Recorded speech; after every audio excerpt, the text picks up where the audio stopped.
May TV na sa tiny house. So, yan guys. May ilaw na dito sa ating tiny house. Pero,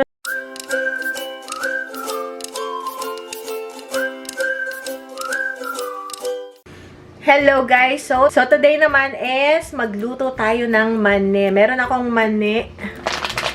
Ito, nabili ko to sa Asian store matagal na mga isang buwan na. Hindi ko pa sa naluluto. Kasi naubusan ako ng garlic since may garlic na ulit ako. So, ito to, jumbo peanuts na raw.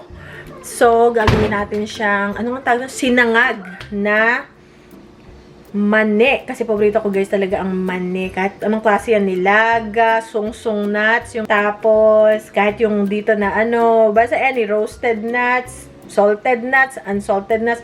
Paborito kong mani talaga. Simula pa bata ako guys, paborito ko ng mani. Nag-prepare ko na yung ating bawang. Meron pa ako dito yung tira kong kamatis. So, ang gagamitin ko na oil ay coconut oil. Kaya lang medyo dapat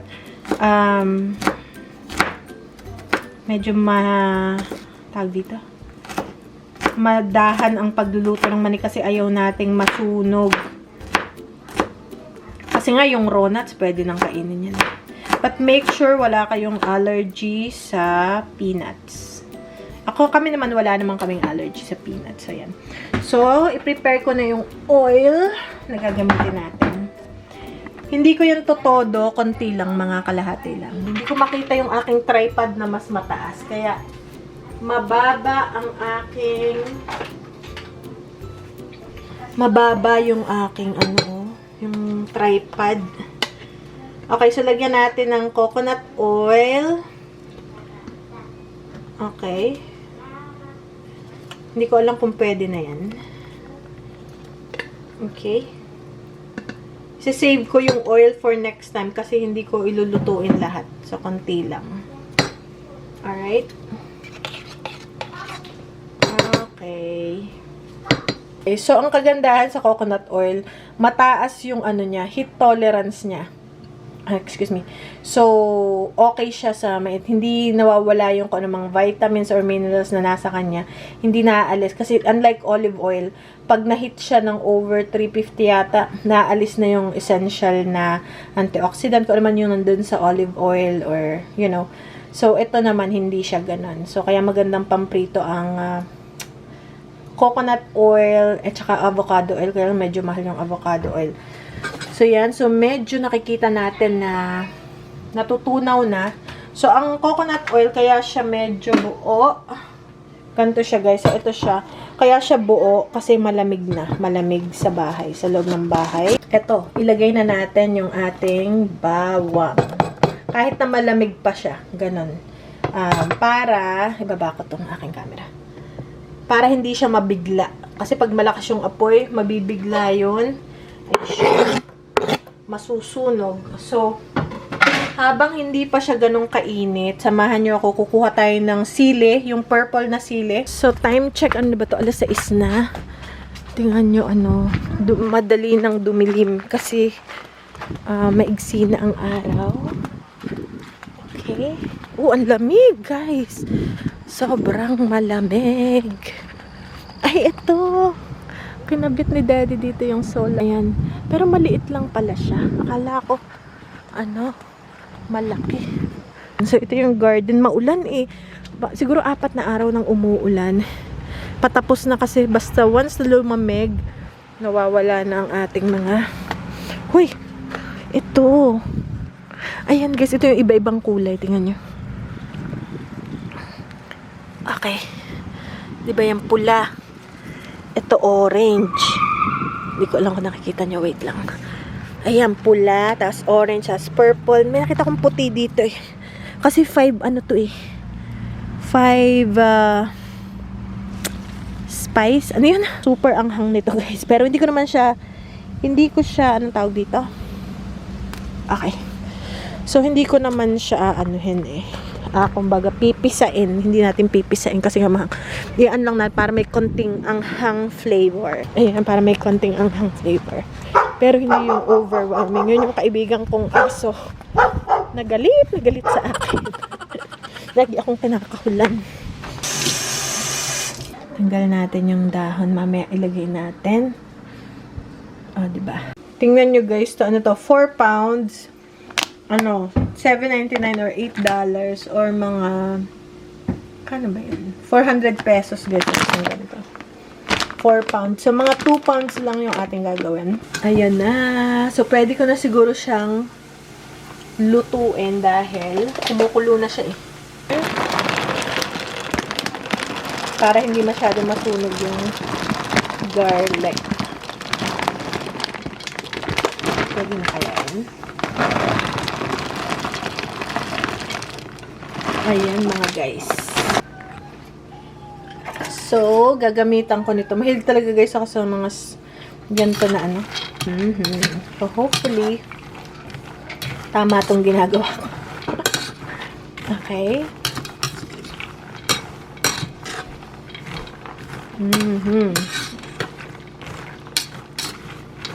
Okay. Dapat yata sobrang daming mantika. Kaya lang, nanghihinayang ako sa mantika. Kaya okay lang. Lagay na natin to guys. Hopefully, hindi ko siya madurog kasi haanghang siya. So, yan. Okay. So, lutuin pa natin. Wow. Uy, natotosta na yung ano. Yung ating tagal pala tong maluto. Parang kalahating oras na siyang nandito.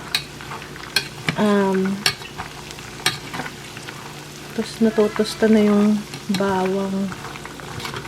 Okay. So, hayaan pa natin siyang maluto. Okay, haluin ko pa. Alright, so, halu-haluin lang natin. Ako, baka umanghang. Natatakot ako para dun sa ano. Natatakot ako para sa mani. Anghang eh. Tanggalin ko muna kaya yung ano. Yung sili. Napakaanghang. 4 pa naman yung kinuha ko. Tanggalin ko muna kaya. Mamaya na. Mamaya na yung ano. Tanggalin ko yung sili guys. Dahil baka biglang mapisak. Ay nako. Tunay ka. Tanggalin ko lang yung sili. Ayan. Nilagay na natin. Dapat sa panghuli na lang. Baka mapisak ay tapos hirol ang dila. Okay, ayan. Kunin muna natin. Tsaka na muna. Para mahalo ko ng ayos. Hindi ko mahalo ng ayos dahil natatakot ako. Baka nga mapisak. Ayun, may isa pa. Naku, yan. Nabiak na yung isa, guys. Oh. Nabiak na yung ano. Siguro maanghang yun na. Napasumpunta na yung anghang. Okay, yan. So, parang lumalagotok na siya, guys. Wow! Sinangag.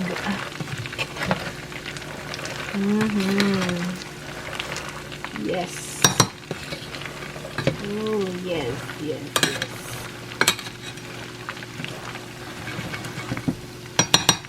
Kontik man. Parang tagal niyang maluto. Yummy. Kulang pa. Kulang pa siya, guys. Konti pa.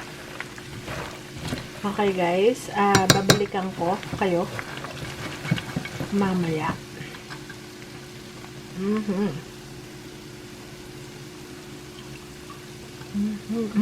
Pwede na eh. Masarap din yung hapkok. Yung hindi masyado, ano. Uy. Malasa.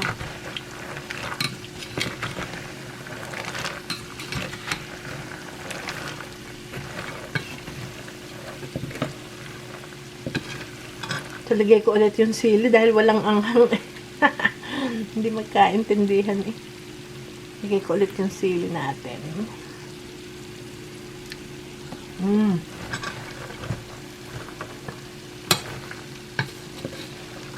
Nalik ulit yung sili.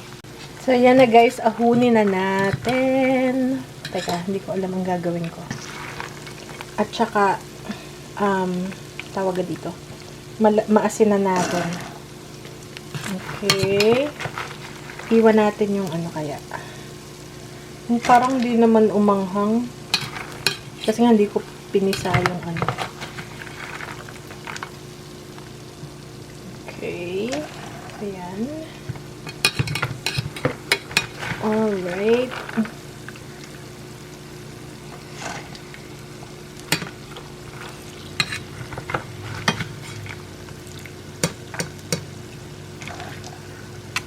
Okay.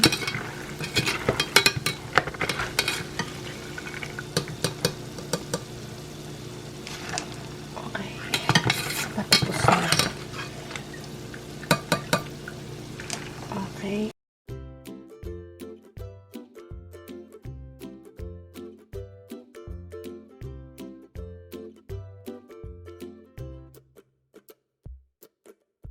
Yan na. Hindi siya sunog. Okay. Nakikita niyo ba? Ayan. So, medyo gaganituhin ko para matanggal yung kanyang oil pa sa ilalim. Para hindi masyadong oily ang ating mani, ang ating jumbo peanuts.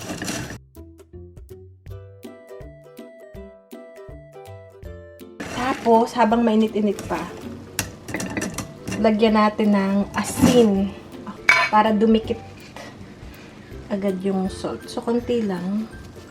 Ayaw naman natin ng nangangagat na mani. Gusto natin yung mani na tama lang ang asin. Parang sobra yatang konti naman yung nilagay ko. So, yun na guys. Tapos ng ating mani. So, parang slow cook siya. Which is good. Okay. Tikman ko nga, guys.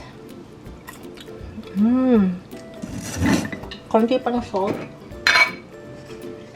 Parang nakukulangan ako. Okay? Goodness.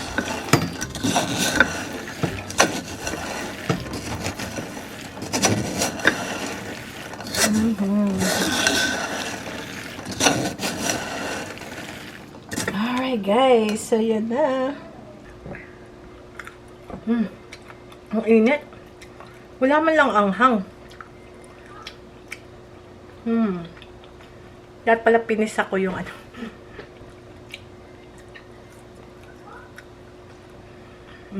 Sobrang init pa. So, yun lang guys. Ang ating sinangag naman yan. Hello guys. So, kakarabalik ko lang ulit dito sa bahay. So, kami nagstay sa tiny house. Halos isang buong araw. O, si Bebang ang taong pusa. Siya yung bantay sa bahay. Si Kali. Hello guys. So, ngayon lang nakapag-vlog. For lunch, ano lang kami? Sandwich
Yung iba naman okay pa.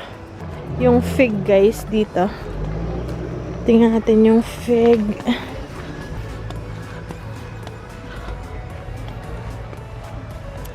Ayan, may mga bunga pa. Bubunga pa.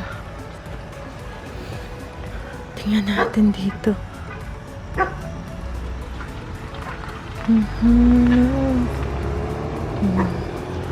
So, alam ko may fig na dito before eh. Takot lang ako dito guys kasi baka may ahas sa ilalim. Pero wala naman kasi mayroon ako dong snake repellent. Wala namang ahas. Nakakatakot lang kasi maano. Ito. Yeah, may mga bubunga pa yan. Alam ko mayroon na dito dati eh. Hindi ko lang alam kung tumuloy yung bunga nun. Okay guys, ayun yung ating fig.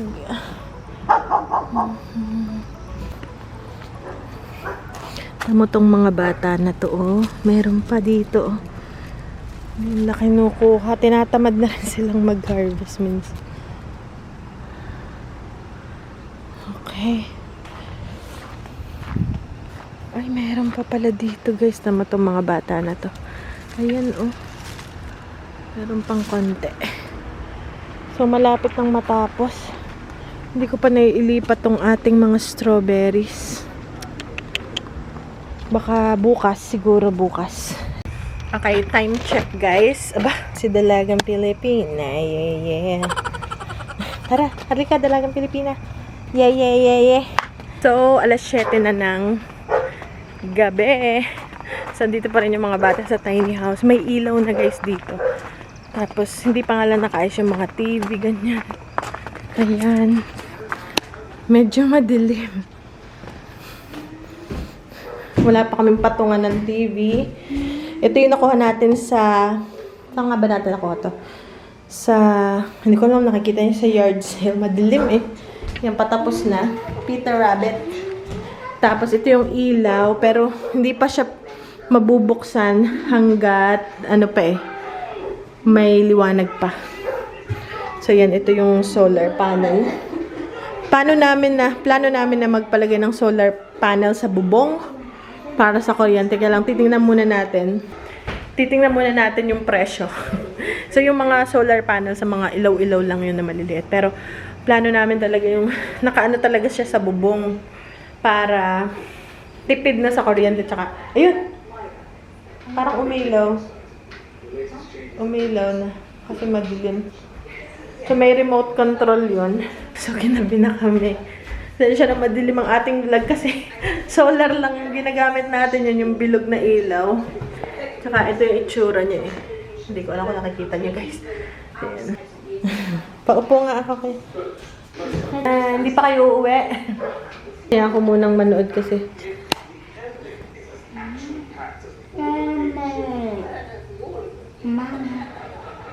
So, yan guys. May ilaw na dito sa ating tiny house. Pero solar lang yun. Yung maliit lang. Yung may panel. Si Ben alam niya kung paano pailawin. Ako hindi ko alam eh. So, yan.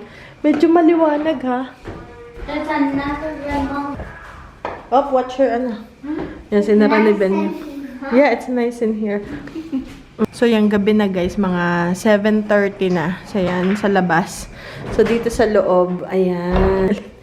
Oh, may ilaw na tayo. Meron din to guys sa labas. Tingnan nyo. Pareho din ito. So, ito rin yung, so yan yung ilaw. Yan yung ilaw. Tapos, meron din dito sa labas na binili si Daddy. Ito. Ayan, solar din. Bilhin pa daw ni Daddy para sa kabila. Magpe-play daw sila. So, parang naging hangout. Ano muna to? Room pansamantala. Mas maganda kung mas maraming ilaw para maliwanag. Pero okay lang. Ay, kunin ko lang yung aking laptop ha. Ipasok ko muna. Tabi ko muna yung itabi ko muna tong ating TV. No, Ben, don't dump it. Baka maano ng mga bata eh. Dapat meron siyang patungan.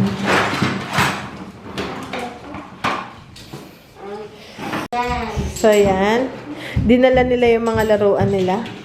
Tapos, binilhan sila yung Daddy ng loop-ta-loop. Ang tawag namin.